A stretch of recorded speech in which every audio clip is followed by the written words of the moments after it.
When we think of the medieval era, we paint a picture of disease, scientific decline, and a low standard of living.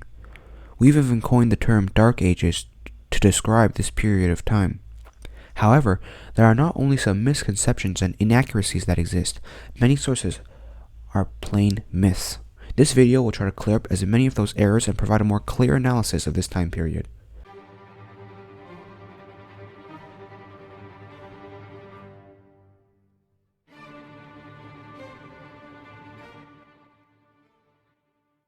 First, what do we mean by the Dark Ages?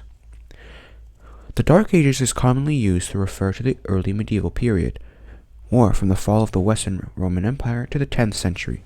However, the term Dark Ages is hardly ever used in scholarly works, and I will be referring to this period as the early medieval period from this point onwards.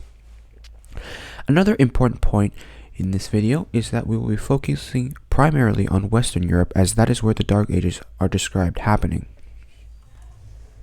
Myth number 1.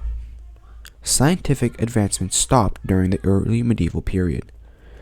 This is not only inaccurate, but a complete myth.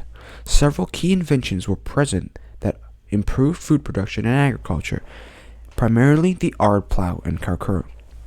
Several other key inventions also centered around agriculture, especially horseshoes.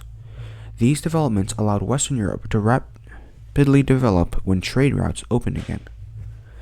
Myth number 2. The Catholic Church and Europeans did this themselves. Many modern sources claim that the Catholic Church and religion caused a halt in scientific development and economic prosperity. We have always disproved how scientific advancements didn't stop, but what about economic prosperity and trade? What was the real reason behind the lack of economic and military power? Well, the primary reason was the Muslim caliphates. What do I mean?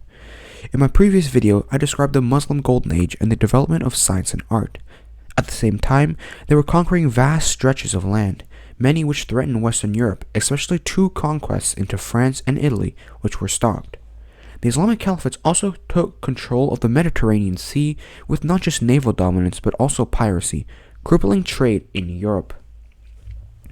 Europe was effectively shut off from the outside world during this era, losing key trade partners like China. We see that when the seas are open again, Western Europe expands outwards rapidly. Myth number 3. Europe was unorganized and fell apart during this period. Although the internal geopolitics of Europe was complicated, they did not fall apart. A clear example of this is the Holy Roman Empire. Working with the papacy, the Holy Roman Empire started during the early medieval era and grew powerful until its peak in the 13th century. The Holy Roman Empire was the Byzantine's western counterpart, eventually even surpassing the former. Another example is the Crusades, taking place just after the early medieval era. The ability to rally forces and launch an attack on Jerusalem was a clear indicator of the show of cooperation between kingdoms, and even from Western and Eastern Europe, was immense. In conclusion, the Dark Ages is very different from what modern media paints it as. In reality, there was much more to this period of time than we could have imagined. This is a short video, and my next few videos will be much longer, but this has been Ivan the Terrible, the Tsar. I'll see you all in the next video, and God bless you all. Thanks for watching.